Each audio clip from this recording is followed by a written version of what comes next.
역류성 식도염 증상을 이제 앓고 계신 건데요.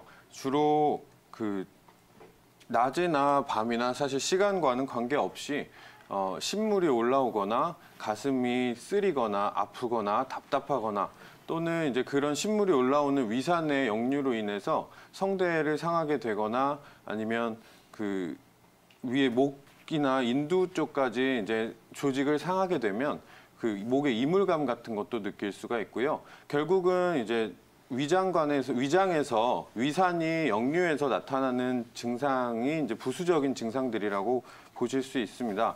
이런 것들은 사실 평소에 이제 소화기가 안 좋거나 또는 이제 예민하거나 마르거나 그런 어떤 소화기에 문제가 있을 때 주로 많이들 발생을 하는데요. 아직까지 정확한 원인이 딱 밝혀진 건 아니고요. 추측을 해 가고 있습니다. 현대의학이든 한의학이든 다들 이제 추측을 해서 치료를 해 가고 있는 상황이고요. 위장에서 결국 지금까지 밝혀진 원인을 보면 위장에서 이제 음식물이 들어왔을 때 압력이 올라가게 되고 압력이 올라가게 되면 이제 식도는 하부의 괄약근을 이제 막아줘야 위장이 음식물을 아래로 내려보낼 때 압력을 이제 버텨주면서 아래 소장으로 음식물을 전달하게 됩니다. 근데 이제 그 하부의 괄약근이 약해지거나 그 막아주는 기전이 뭔가 무너졌을 때 이제 위장의 압력이 높아지면서 식도로 음식물이나 위산이 역류하게 되는 것을 말하는데요. 결국은 이제 하부의 괄약근이 왜 약해졌느냐가 문제가 될 수 있고요. 그다음에 그 하부의 괄약근이 있는 곳에 횡격막이 같이 위치하고 있습니다. 그래서 그 횡격막의 위치가 같이 겹쳐 있기 때문에 횡격막의 문제도 요즘은 많이 연구가 되고 있습니다. 네, 뚜렷한 원인을 단 한 가지로 파악할 수는 없지만 다양한 원인들로 인해서 역류성 식도염이 발생할 수 있다라고 언급을 해주셨는데요. 뭐 화병 못지않게 현대인들이 많이 겪고 있는 질환 중 하나죠. 그쵸. 그렇기 때문에 정확한 한방 치료 방향을 저희가 좀 찾아봐야 될 것 같은데 현대의학과 한의학에서 바라보는 관점, 차이점이 있을까요? 차이가 조금은 있다고 볼 수 있는데요. 일단은 위산의 문제가 역류성 식도염의 대부분의 증상을 야기를 하기 때문에 현대의학에서는 이제 위산 분비를 억제하는 PPI라는 약물을 위주로 치료를 하게 되고요. 그러다가 이제 치료에 반응이 없거나 호전이 안 될 때는 이제 하부괄약근을 조이는 수술을 하게 됩니다. 근데 이제 요거에 한계가 있어요. PPI라는 약물을 복용을 할 때 증상이 좋아지는 확률은 굉장히 높은 편인데요. 문제는 약을 끊었을 때 재발률도 굉장히 높다는 거고요. 재발률이 보통 7, 80%까지도 있다고 하고요. 6개월에서 1년이 지나면 더 높아진다는 연구 결과도 있습니다. 그리고 수술이라는 것도 사실은 이제 평소에 무조건 조이고 있어야만 좋은 괄약근이 아니기 때문에 그걸 조이는 수술 자체도 웬만하면 이제 권하지 않는 게 현실이고요. 한의학에서는 이제 그런 하부 괄약근 자체를 어떻게 해준다기보다는 전체적인 소화 기능을 도와줘서 이제 위장의 어떤 기능을 좋게 해서 위로 올라오는 역류를 막아보겠다 하는 어떤 방향으로 치료를 하게 되고요.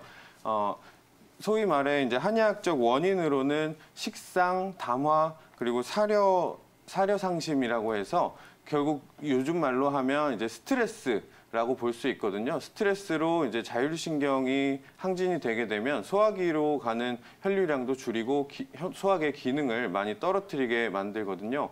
그런 거랑 비슷하다고 보시면 됩니다. 그래서 일단 그런 스트레스를 풀어주는 침 치료도 많이 하고 있고요. 그리고 스트레스를 풀어주면서 소화기의 이제 위장관의 운동이나 배출 능력을 키워주는 그런 한약 치료도 많이 하고 있습니다. 침 치료는 이제 뭐 내관혈, 족삼리혈, 태충혈, 음릉천혈, 전중 이런 이제 스트레스 관련된 혈자리들과 소화기 관련된 혈자리들로 침치료 연구가 진행이 됐고 실제로 아까 말씀드린 이제 약물 PPI라는 그 약물 치료와 대조군을 설정해서 실험을 했을 때도 유의미한 결과가 나왔다는 이제 연구도 있습니다.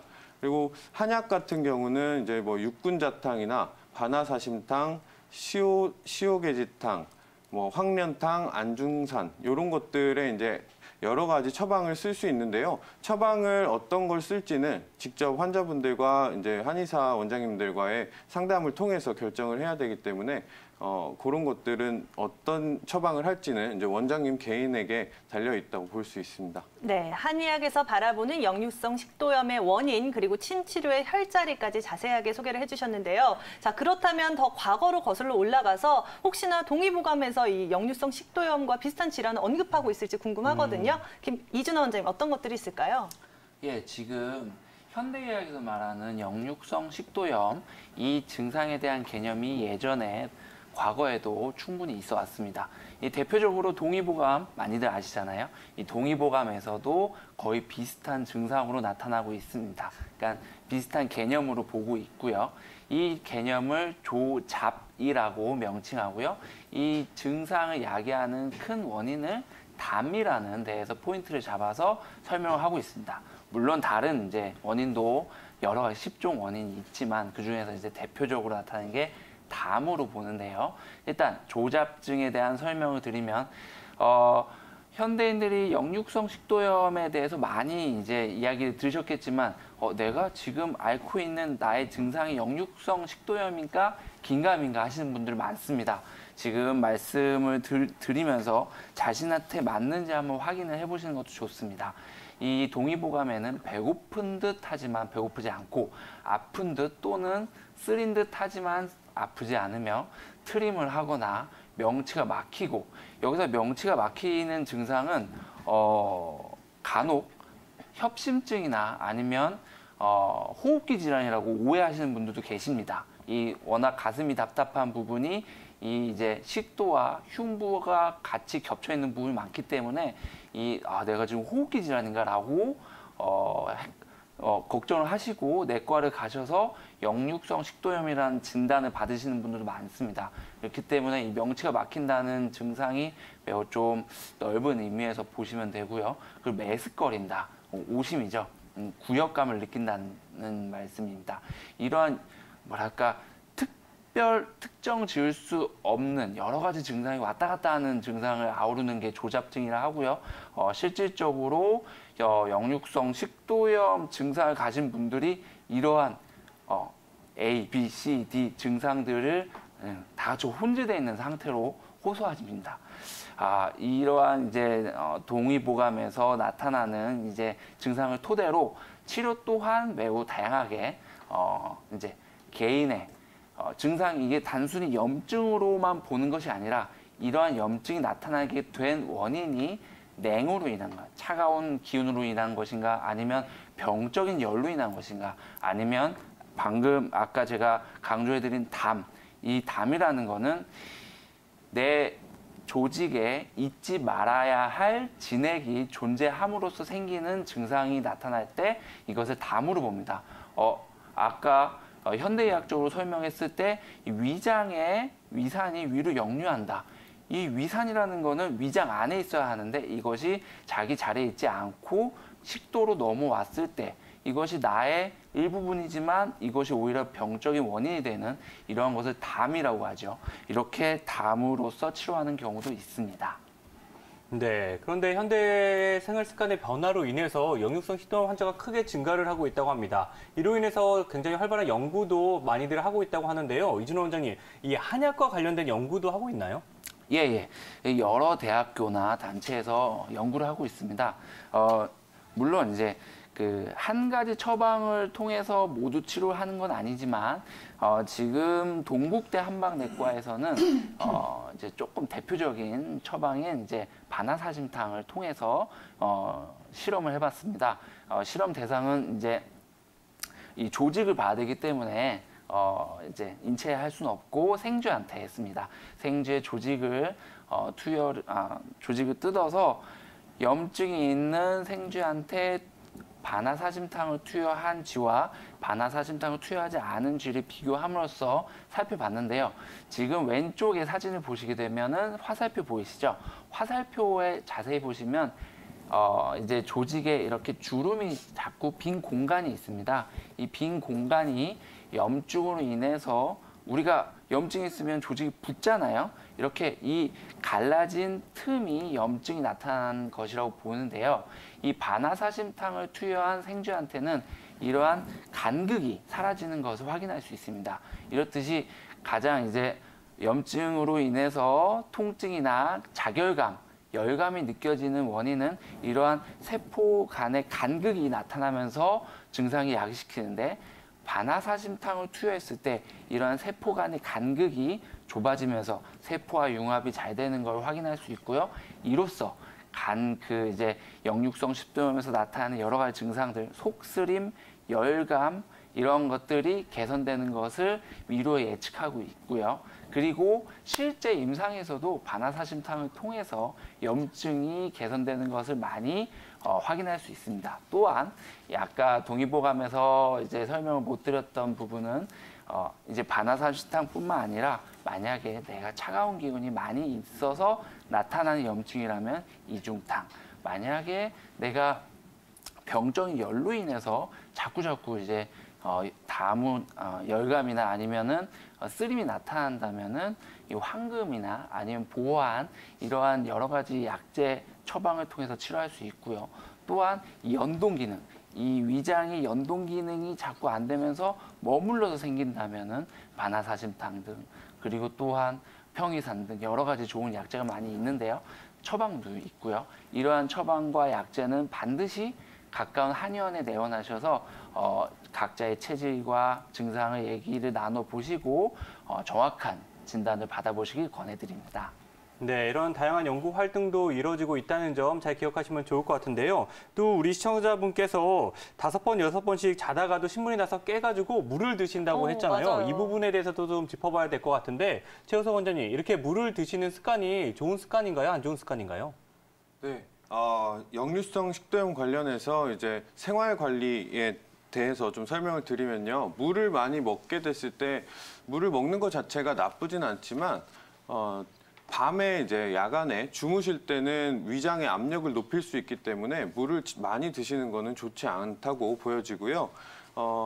위장의 역류성 식도염에 있어서 생활 관리가 예전에는 굉장히 이제 강조가 많이 됐었는데 사실은 지금은 이제 중요도가 좀 많이 떨어진다고 하는 연구들이 많이 있거든요. 그래서 다른 치료들이나 뭐 이런 것들을 병행하면서 생활 관리도 해주시면 더 좋겠죠. 그래서 평소에 과식이나 야식 같은 거 드시는 거를 좀 줄여주시고요. 그다음에 식사 후에 바로 눕지 않고 또 자극적인 음식들 피해주고요. 그리고 뭐 술이나 담배 등등의 약물도 좀 피해 주시는 게 좋을 것 같고요. 또 복압이나 위장의 압력을 높일 수 있는 이제 꽉 끼는 옷 아니면 뭐 과도한 운동 같은 것도 좀 역류성 식도염 증상을 악화시킬 수 있는 요인이기 때문에 그런 것들 관리를 좀 해주시면 좋을 것 같습니다. 네, 어느 한쪽에 치우치기보다는 치료와 생활 관리가 병행되어야 될 것 같은데요. 그런데 보통 이런 소화기 관련 질환들은 조금만 주의를 안 기울여도 다시 아프거나 좀 반복이 되잖아요. 그쵸. 그런 만큼 치료와 함께 생활 관리도 중요할 것 같은데 이준하 원장님, 그렇다면 꾸준하게 관리하는 것도 치료의 한 방향으로 저희가 보면 될까요? 예. 우리의 인체를 크게 두 가지로 보면은 장과 부로 나눌 수 있습니다. 이게 갑자기 왜 말이냐 하면은 장이라는 것은 이제 계속 채우는 것이고요. 부라는 거는 채우지만 자꾸 빠져나가는 그런 통로를 말합니다. 위장은 우리 몸에서 부에 해당됩니다. 왜냐하면 지속적으로 새로운 음식이 들어왔다가 나가는 기관이기 때문에 이 위장의 특징은 계속 새로운 외부 물질에 노출이 된다는 겁니다. 그래서 치료를 잘해서 염증이 개선된다 하더라도 새로운 외부 물질과 계속 맞닥뜨리고 그거를 소화시키는 과정에서 염증이 다시 생길 수 있습니다. 그렇기 때문에 재발하는 게 뭔가 치료가 잘못됐다는 그런 게 아닙니다. 당연히 재발이 될 수 있고요. 어떤 음식을 드시냐 그리고 어떤 생활을 하시냐에 따라서 위장의 컨디션은 결정되기 때문에 재발이 된다 하더라도 바로바로 초기에 이제 빠른 치료를 한다면은 그것이 올바른 생활이고요. 올바른 치료고 그리고 그러한 경험을 쌓아 나가시면서 자신한테 맞는 음식을 찾아 나가시면서 보다 건강한 생활을 유지해 나가실 수 있을 것입니다. 안녕하세요. 예, 아버님 그 이명이 있으신 지는 얼마나 되셨어요? 이제 한 4개월 정도 됐는데요. 4개월이요? 예, 좀 심한 편이거든요. 잠도 못 자고 스트레스를 굉장히 많이 받고 잠도 못 있습니다. 주무시고. 4개월 전에 뭐 특별히 과로를 하거나 아니면 신경을 쓰거나 어떤 계기들이 있었을까요? 예, 뭐 평상시에 좀 신경 쓰고 있는데 겨울철에 이래 보면은 전기 난로 있지요. 네. 전기 난로 이걸 켜놓고 자고 아침에 일어나니까 이런 현상이 전기 난로를 켜놓고 일어나더라고요. 자고. 네. 네, 그 아버님 일단은 이명은요. 한방에서 예. 이제 허에서 생기는 이명이 있고요.